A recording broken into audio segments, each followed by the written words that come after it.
Welcome to this presentation on a correlation study I did with the lectical assessment to see whether my model and its typological distinctions are somewhat realized within the lectical assessment system and represented in skill theory, and whether both theories align to some degree, especially because my model builds up on different types that unfold differently across the developmental trajectory, showing different patterns of complexification. And I was curious whether these differences, even so not explicitly mentioned within skill theory, are somewhat accurately assessed from the viewpoint of my model, of course. At first, let's look at the two meta-theories. The lectical assessment system builds up on Kurt Fischer's skill theory. Skill theory is, in a sense, open-ended.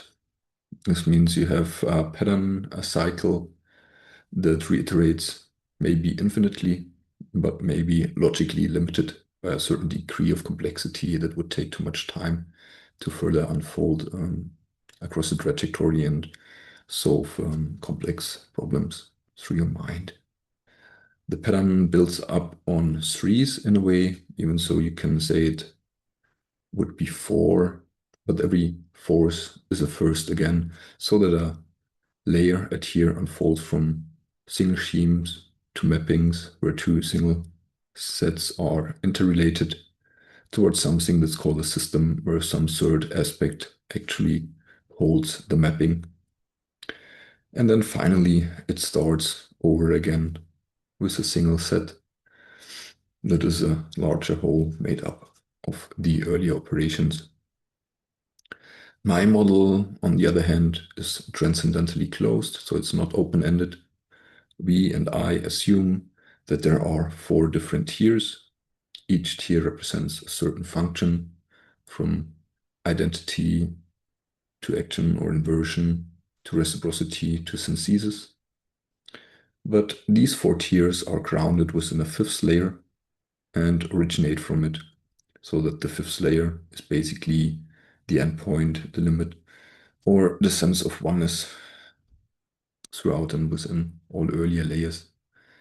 And transcendental limitation basically springs from the organic underpinning of our consciousness, namely our brain, its different layers and potentials to reorganize itself towards the fifths.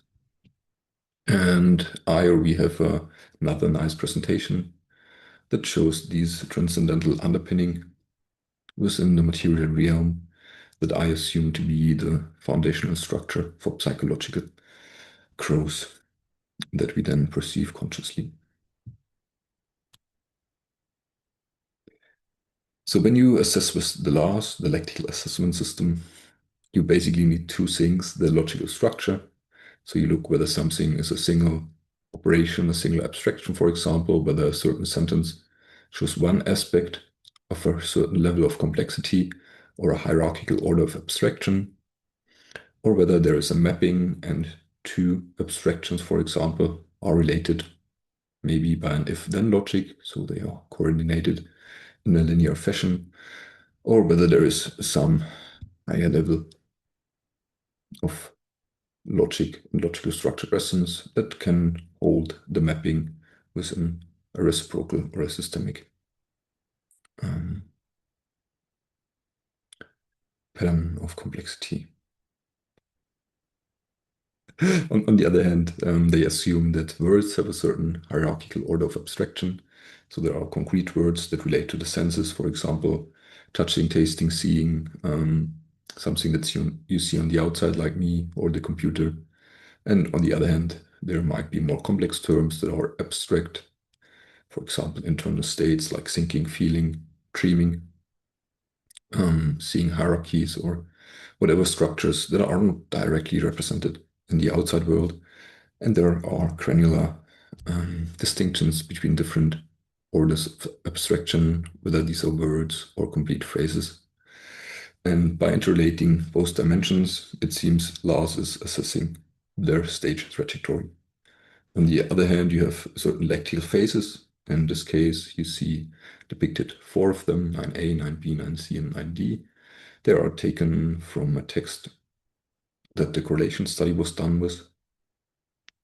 And they show how a certain topic unfolds along a line of increasing depth or complexification with a certain object. The first 9a shows that someone is thinking about something that was learned. In phase 9b, you think about an opinion, so you recognize that what you learned is actually not just the truth, but it's your opinion. And then you can even go deeper and question your own opinions, whether you trust them or you shouldn't trust them, if there are reasons or causes for what you think. And finally,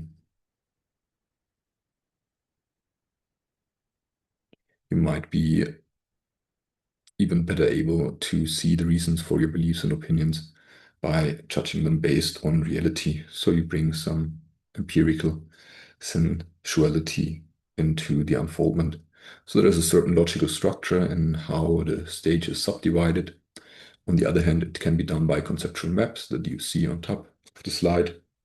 Conceptual maps mean that people look how well structured certain arguments are, and the more well structured they are, the later they fall within the succession within one of these levels or stages of the lectical assessment system.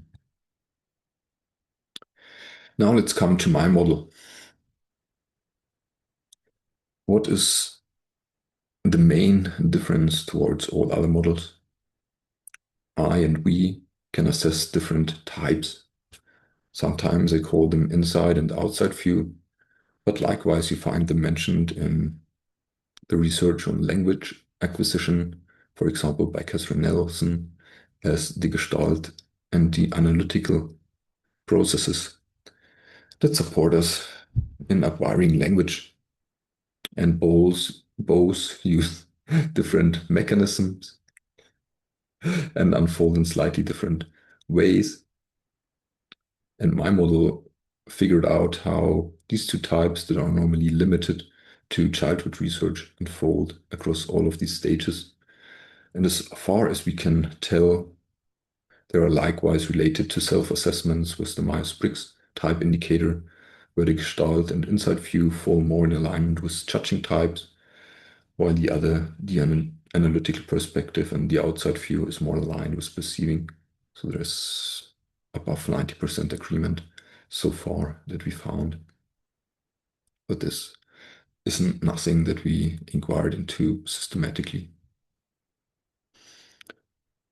So now let's see, why can we call them inside and outside view? We look at a sentence from the study, so from my dissertation from Katie Heikkinen. It sounds as follows. When they see kids being bad in school, they shouldn't let kids watch the violent TV shows. So first you can subdivide it into a first clause, and then you can find a second clause, and both are related in a causal fashion, when and then, basically. But then you can further subdivide it. You can see that it's actually made up out of 4 parts, where the first one is dealing with the identity within a certain layer of my model. Then the second one is added, building up, adding a second function, the inversion. Then you see something like reciprocity. In this sentence, it's some sort of rule that governs the relationship between kids and how they act in school and how their outcomes are in tests and so on. And then you come towards a synthesis or conclusion. And so you generated a sort of complex clause that unfolds through a layer. Within this layer, 4 functions are iterated, and all 4 are expressed within the sentence. When we now look at an outside view clause, you can again see that there is a sentence, because some scientists can study differently, and then that scientist might just be watching some different things. You again have this sort of connected structure. In this case, it's not if then or when then, but it starts with a because, and then there is a temporal distinction in it, and then, so they might do different things, but it's this dual structure. Yet you can see that it's not made up out of 4 subclauses, it's basically 2 subclauses. But as one would say with the last, the level of abstraction is higher within the first subclause. You have a word like scientists, and you have studied differently, which is more abstract, more subtle, less perceptual. And so the two functions within the layer, identity and inversion, are combined and compressed into an abstraction. They are not expressed as a gestalt, as this incomplete expression of more concrete aspects, but synthesized into a higher order word or phrase. And the same with the second subclause. It again speaks about different things, scientists. So there is some more complexity on the word level or the cognitive demand. Yet at the same time, it doesn't show all of the functions expressed in very concrete terms, which makes it the outside view perspective. And below the scheme, you can see templates. These templates are used by us to compare them to sentences. And when they are compared and the sentence best fits into either of them, you assign a type and stage. And let's see how this unfolds. So in this earlier example, you still have to some degree the need to internally figure out whether something is abstract or concrete in the second case. But now when we reach the next stage, this necessity for a word level abstractness assessment completely drops. There you can tune in to the grammatical or structural pattern completely. You can again see a clause parents would want to pass a law against watching violent television in school, which is again an identity and inversion combined in one clause. And then the same happens here because they feel that school is a learning environment. And then you have a third clause that generates a new identity. That's the next layer, representing some outcome. A very similar thing happens with the outside view. You again have some clause, stool, and then above this dual clause that again combines the fourfold structure into a more dual or dyadic one with a certain identity. The identity in this case is research. And the other thing is once we transition into certainness, the abstractness or concreteness of words is no longer that fixed. So even the earlier structure that has been filled with very concrete terms can now be filled with more abstract terms by the inside view. And so the abstractness level assessment doesn't make so much sense anymore. But why does this matter at all? So on this slide, you can see an example why it would matter, why it could matter, why it should matter. You see our two clauses that I assessed at the 2.4 stage. Both of them were assessed around stage 9 by the Lectical Assessment System. You see the Transcendental Pluralism score. The earlier one was slightly later than the second one. But now you see a third assessment model, and I asked two of their scoring students to assess these clauses, and both agreed that the first one with the more concrete language lands at the 2.5 stage, while the later one using more abstract terminology lands 2 stages later at the 3.5 stage. So you can see that the difference between concrete wording and more abstract wording can make a huge difference in how we view other people, especially determined by our own typology and predispositions. And so it actually matters to figure out how well assessment models take into consideration these differences. And you already might know this from Lawrence Kohlberg, whose assessment model made huge mistakes in the beginning, as it confused certain moral types with moral stages, and that assessed people that at earlier stages naturally show more moralistic and more abstract or principled reasoning, with actually being at later stages, even so it's just an expression that's independent of development, but primed by psychological types. At the same time, transcendental pluralism can go granular. Mostly we use 4 subphases per stage. We do so by analyzing them with universal hierarchies in grammar. So each language unfolds across the same sequence. The same sequence develops chronologically through childhood. And you can see that cultures with a certain type of grammar can have the next type of grammar. But if the earlier type of grammar is lacking, the later type of grammar will need to show up. And by this, and looking at childhood research, comparing it to adults, perceptions and changes, we, and especially I, figured out that these universal hierarchies can be used to distinguish phases in development. At first, we start with a nominal denominating descriptive, more perceptive sentence structure. That's, for example, just adding two things, as in I'm watching TV and eating popcorn. Just two things combined loosely. There's no causality. Both things are not actually related. It's just additive.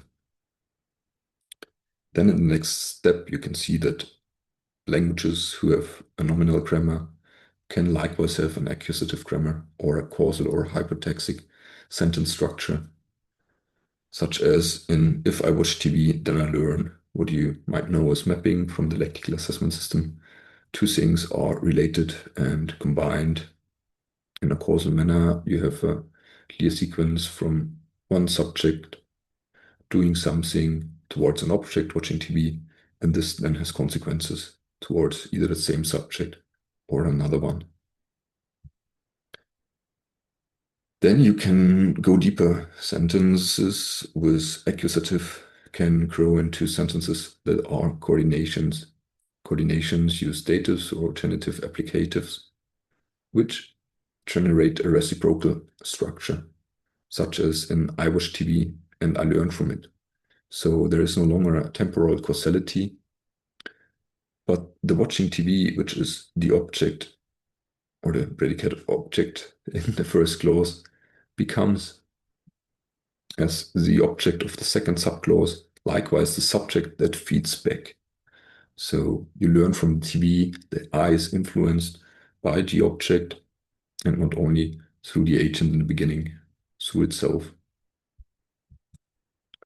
And this then can go even deeper if you take out the end between these two clauses and put in some purposeful terminology, such as an instrumental grammar.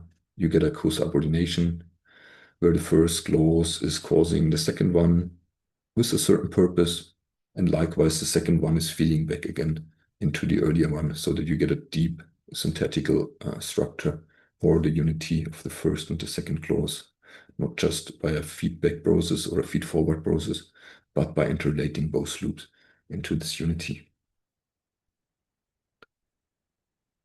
So now the actual study happened with two dissertations that used the Lectical Assessment System. First, Katie Heikkinen's The Development of Social Perspective Coordination Skills in grades 3 to 12, which is very granular, so it has sub-stages from or levels, lectical phases 9a to 10c, and then Van Rossum's dissertation on the development of social perspective taking and leadership decision making in city government managers, which is not that granular, but allows us to look at the later stages, level 11 and 12 as well. You see that the number of probes is pretty low, but I thought better than nothing, it's available. So let's do it, and it doesn't take so much time because my life is very busy with two little children, earning money, social duties and all these things. So you see that I do my best. I hope so. So on the top of the slide here, you can see the stages of my model that showed up in the correlation study, the 2.4 stage, the 3.1 stage, the 3.2, and the 3.3. And then the quarters, first, second, third, fourth quarter. And we start with the early stages and the correlation with Heikkinen 2040. So there's the first 10, then almost perfect agreement for the stages. So the single abstractions showed a 97% agreement with the 2.4 stage, which is exceptionally good. And the same is true for the abstract mappings. So they had a 93% correlation with the 3.1 stage. But as you might remember, it went only up to 10C, so we couldn't match the whole abstract mapping stage to the 3.1 stage, as already phase C reached towards the fourth quarter. And that already tells us that there was not that perfect agreement for the subphases, the lectical phases, and the quarters in transcendental pluralism. But still, we could get to some pretty good, moderate, pretty good or moderate, strong or moderate agreement for lectic phases and quarters, especially if we sort of combine them. So you can see that lectical phase A actually spans 2 quarters in my model, and then phase B and C are somewhat compressed into 1 quarter, and phase D then strongly agrees with the fourth quarter. Similarly, phase A again spans the first and second quarter of the 3.1 stage, but there phase B falls into the third quarter, and phase C mostly into the fourth with the weakest agreement level. If we now at Van Rossum, where we saw that level 10 fell into the third quarter 3.1 to the first quarter of 3.2. So basically the first quarter of the 3.2 stage still falls into the abstract mapping stage, but level 11 then fell into the second, third, fourth quarter of the 3.2 stage with 100% agreement. Yet level 12 started with the fourth quarter of 3.2 and reached up into the second quarter of the 3.3 stage, so that actually you have an 80% likelihood that something that falls into second to fourth quarter 3.2 lands within abstract systems, while you get a 66% likelihood that single principles aligns with the first and the second quarter of the 3.3 stage. And I guess it's a pretty neat depiction and shows that these models are not unrelated, but rather show pretty good agreement, more than one might expect from 2 different models. Now let's take a look at these 2 types and see whether the same error happens that seemingly is present within other models. And then we see that there is no actual deviation. Rather, the mean lectical phase of the outside view and the mean lectical phase of the inside view somewhat oscillate around the actual mean lectical phase within transcendental pluralism. And the overall relationship, as you can see, is pretty linear and looks nice to me, at least. Now some final reflections from the perspective of transcendental pluralism, of course. So if you look from the other side, from the lectical assessment system, you would surely see a different image, but it's just a sort of perspectival play. So just sink into my shoes for a moment and then look at the lectical assessment system. And then you might sense that the loss, because it doesn't build up on some form of universal grammar, but it uses these structural diagrams or tries to figure out what's logically later, what seems to build up on each other within a stage. You get somewhat, on the one hand, uneven lectical levels, and on the other hand, very unevenly distributed lectical phases. So very might be a bit overstipulated. But as you saw, lectical phase A actually spans 2 quarters in my model, or 2 quarters of the universal grammar, 2 types of universal grammar in a sense. And this might be simply due to early stages don't show up the same depths and multifaceted expression of the actually newly arising grammatical and hierarchical structure. So it might be overlooked how much nuance actually happens within the first half of a stage, while it's easier to see more subdistinctions within the second half, so that by not using some form of universal grammar-driven approach, you might get into a more granular subdistinction within the second phase of the stage, while you miss the detail in the early period. And that's, from my perspective, a sort of weakness within the model. And likewise, there are things that make the lectical assessment system, for me, a bit difficult. So when you assume someone who's trained in scoring the lectical assessment needs 4 years of training to reach an 85% inter-rater agreement within a fifth of a level, but our first transcendental pluralism scoring training took only 15 months, including delays, because I had to produce the scoring material. I never did anything similar before. And I got my first child and had a lot of family duties in parallel. But we came out with a 95% inter-rater agreement within 1/4 of a stage. And that's ignoring transitions, and we likewise assess transitional phases. So you could state that we reach 95% within a fifth of a level, or even more granular. And I wonder why that's the case. And it speaks for the simplicity of my model. And I guess that's it. So that's my presentation. I hope you made it to this point, because it's coming deeply from my heart, and it's a really dear thing to me,